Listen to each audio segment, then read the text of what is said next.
Each Lent, we do a homily series on topics relevant to the big questions in life. This is the fourth homily in the series. And I'm drawing from Chris Stefanik's research in the book and video series called The Search. This week's homily is, Do You Have a Story? Do you have a story? In our first reading from the book of Genesis, chapter 15, we are told that the Lord took Abraham outside and said to him, "Look up at the sky and count the stars if you can. Just so," he added, "shall your descendants be." Abraham put his faith in the Lord. Abraham had a story that God gave to him. But Abraham had to trust in God, and in the story God gave to him day by day, year over year. Using his own free will, Abraham then had to choose to cooperate with God's story for him. God's story for Abraham defined Abraham's life and kept him focused on the end of the story, God's promise fulfilled. And indeed, God's promise to Abraham was fulfilled. Do you have a story? Is it your story, or God's story, or both? We all love stories. Every good story has a beginning and an ending. It has a plot, a purpose, and a series of people, places, and pursuits. Any good author already has the end in mind long before he or she writes the story. All good stories have a protagonist and antagonist. All love stories have a lover and the beloved. The protagonist and lover fight for the beloved. The antagonist fights against the lover and the beloved. Chaos and confusion, failures and triumphs, they're all often a part of the greatest of love stories. All kinds of circumstances, good and bad, influence the key characters in the story. In the end, good prevails over evil. The lover gets the beloved. The beloved lives forever in happiness. Why is it that every culture of every age has the same story in many and various forms? It's because it's built into us. This story and longing for this story gets told over and over and over in us and among us because we were made for it. God offers each of us this story. And the story is not fantasy, not fiction. This story is non-fiction. This story is very real. God's story for you is filled with adventure. And an adventure you can't, you won't, and you mustn't put down like a book, but pick up every day and live it until the very last page of your life. Every human person has a story. Here's the problem. Not all of us know our story. You may not know that you have a purpose, that there's a plot to your story. Along the way, based upon how you've been treated by others in this life or how you treat yourself, you may get confused about who the protagonists and antagonists are in your story. You might have never been told that there's a lover of your life, and you may feel unworthy to be the beloved.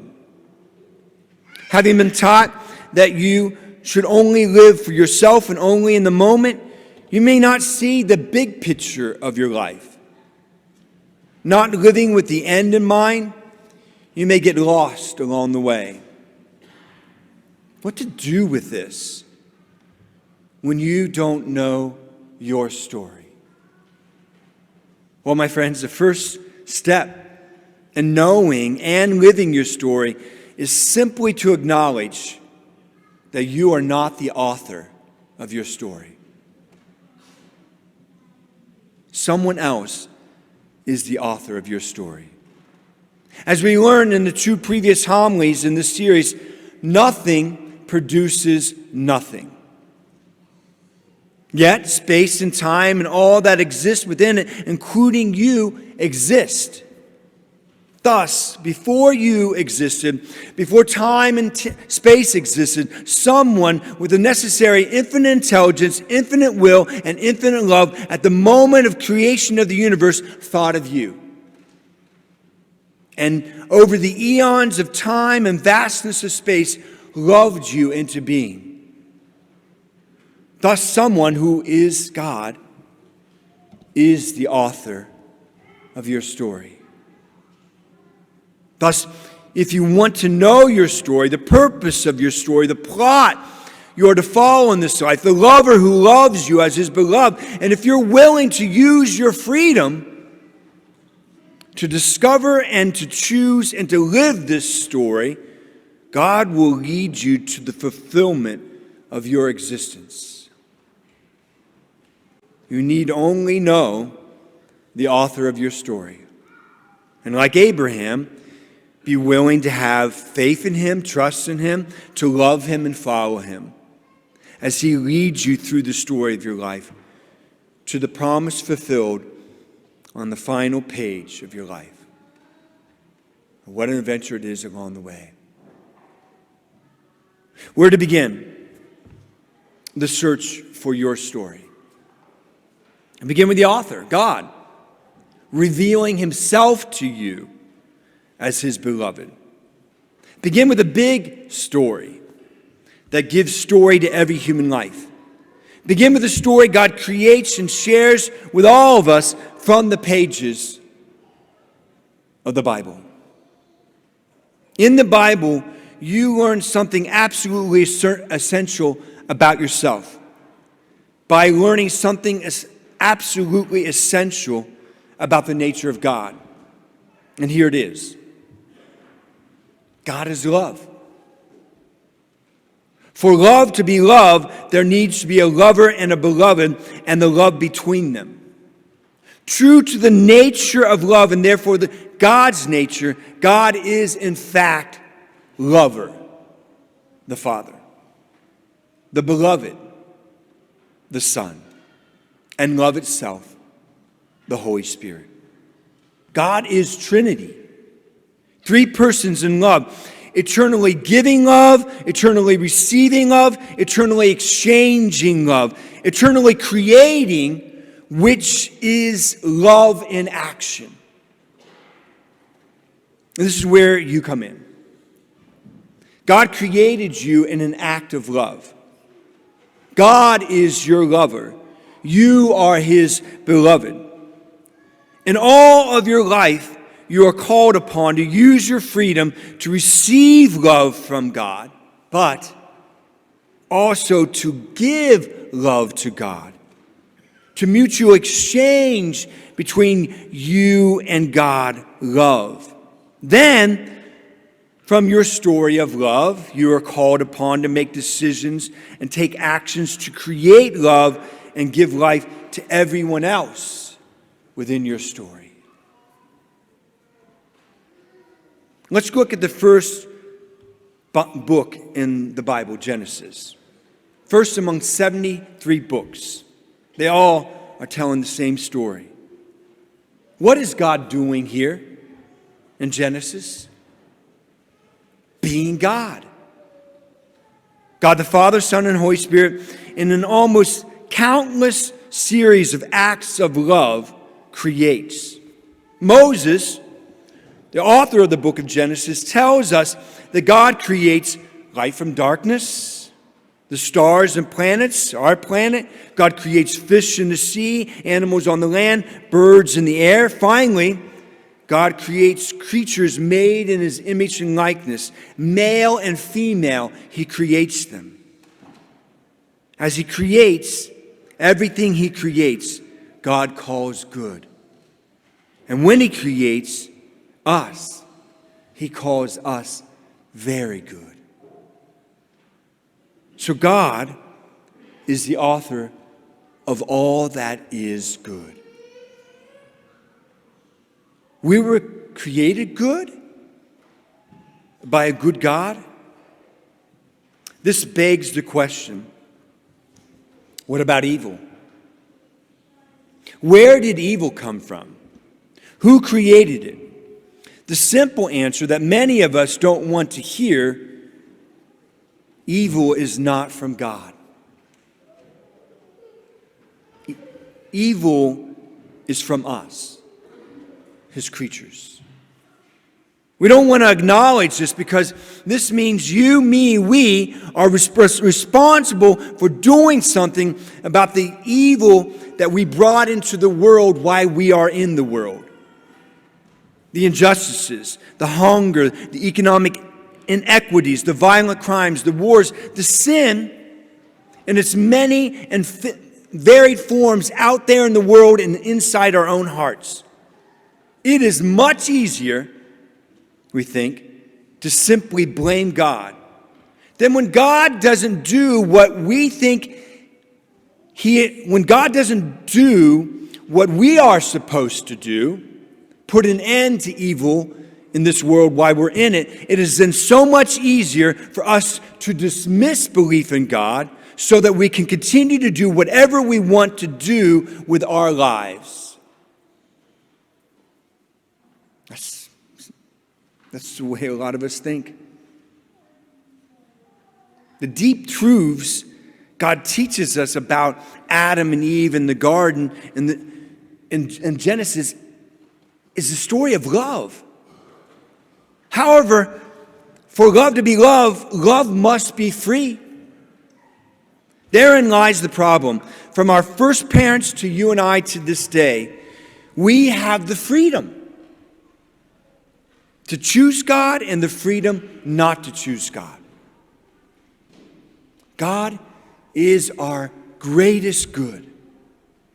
But sometimes we get stuck on the other goods that God creates and place lesser goods before the God who created all things good. We choose created things and creatures over their creator. This is an abuse of our freedom. This is what God calls sin. The reason God gave us freedom was for us to use it for our good and the good of others. When we don't, we rebel against God. We sin against God. We are disobedient to God's will for us. We go against the story God offers us. We try to create our own story, which separates us from God. And when we break this most fundamental of relationships, our relationship with God, it negatively infects all of our other relationships. Our relationship with ourselves, with other human beings, and with every other creature. This infection causes us to forget God's story for us. In our forgetfulness, we play the unending blame game. All the way back to our first parents, we blame God for our unhappiness, and we blame other people. And then we hide ourselves away from God and each other in shame.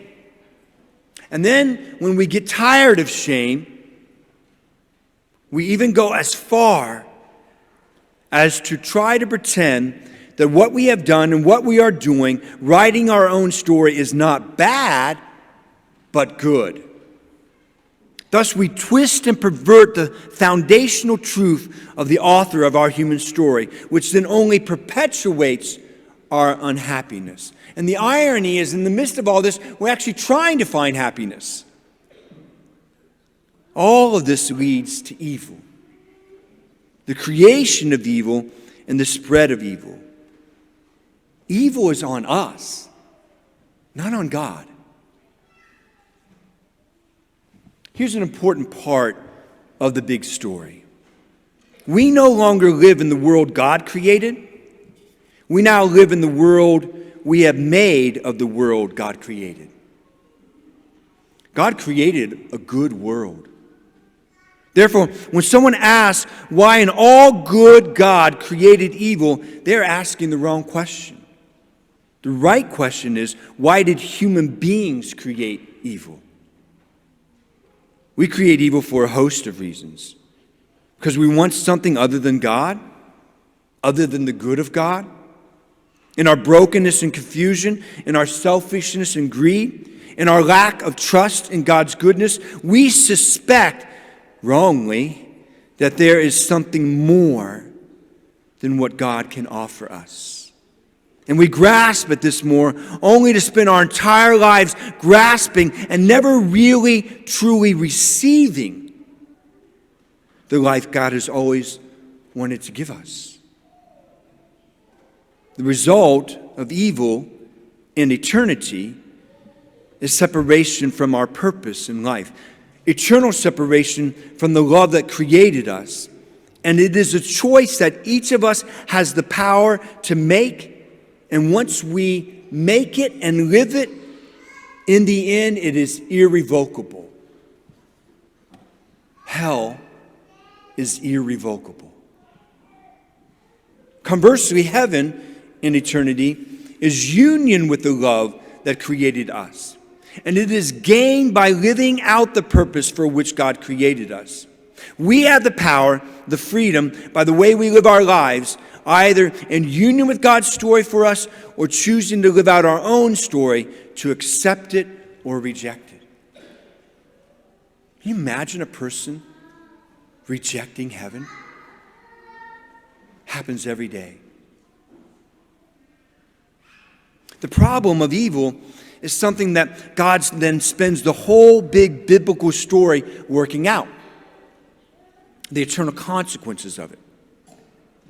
All throughout the Old Testament, God is constantly trying to woo us back to himself, back into his story for us, through the many covenants that he offers us, through the patriarchs and the prophets. And that's what we hear in our first reading as God is calling Abraham and begins to establish covenants with his people through Abraham as he starts to form the nation of Israel. But simply put, all these covenants, they boil down to this. He will be our God, and we will be his people, and this will be enough. More than enough for us. But it wasn't enough for us, and it still isn't enough for us. We keep choosing every other thing before God or more than God. Therefore, in the New Testament, we learn that God introduces a major plot twist into our human story. The Creator decides to become the creature. God decides to become a human being. The Father, the lover, through the power of the Holy Spirit, his love, sends his Son, God's beloved, to join us, to become human. Fully God and fully human, Jesus takes on our humanity through the Blessed Virgin Mary. Jesus takes on our sin without himself sinning. He takes on the consequences of our evil and disobedience, separatedness from the Father. Jesus is accused of the lie that we live. He is put on trial for the wrongs we commit.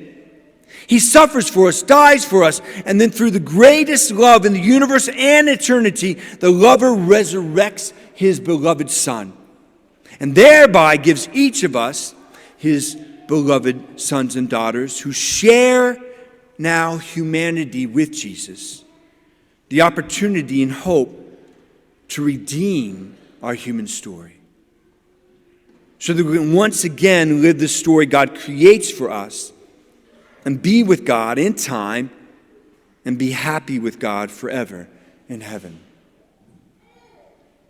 So do you have a story? Yes. Yes, you do.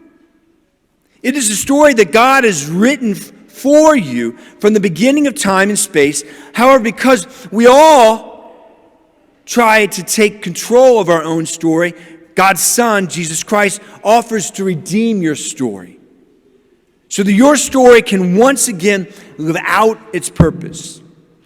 to be with God forever in heaven. To live your story, all you have to do is know the Creator, the author who created you and wants to redeem you. However, and this is the mistake that many of us Christians are making as we go through Catholic schools, as we go through PSR, as we go through catechism.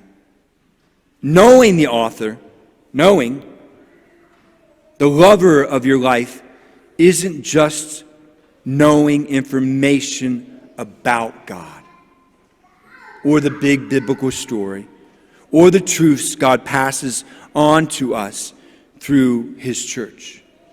It is one thing to know information about God, and it is an entirely other thing to actually know God, love God, and serve God in this world so you can be happy with Him in the world to come. It takes both parts.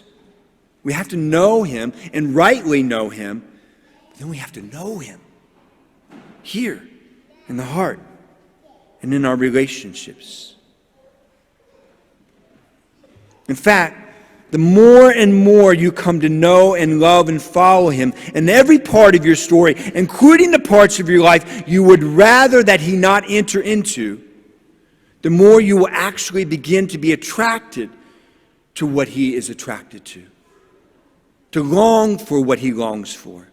And the more His story will come alive in you, and you will find yourself living a life on a completely different level of happiness with a meaning and purpose and fulfillment like nothing else you have ever imagined possible in your life. Friends, being a Christian is simply living the story that God created for you. That's it. Rather than living the story you try to create for yourself. When you try to live your own story, then Christianity becomes for you a life, a burden of following a bunch of rules, regulation, and rituals. And we have heard Christians say that.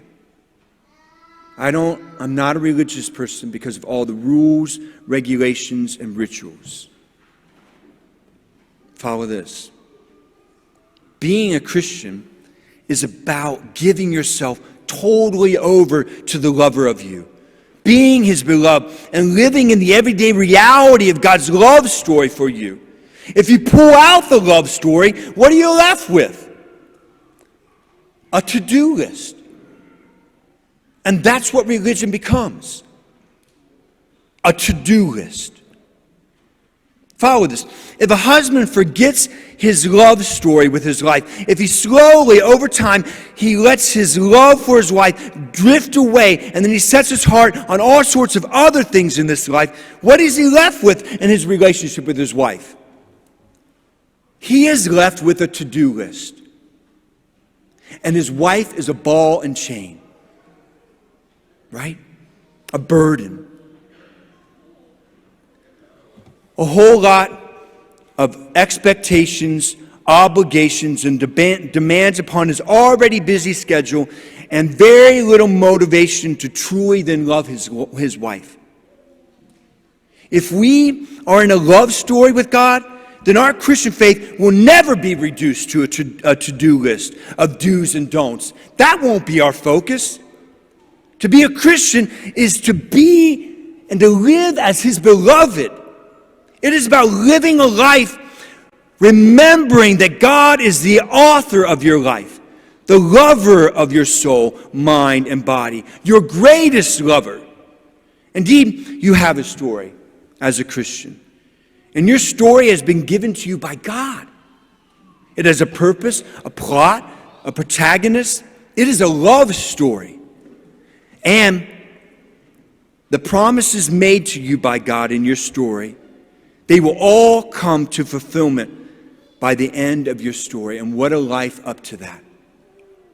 But you have to use your freedom that God gave to you to choose Him as the greatest good, your greatest good. And then let every other good take a back seat to God and serve the purposes for which God made them, rather than your own purposes, or you serve them.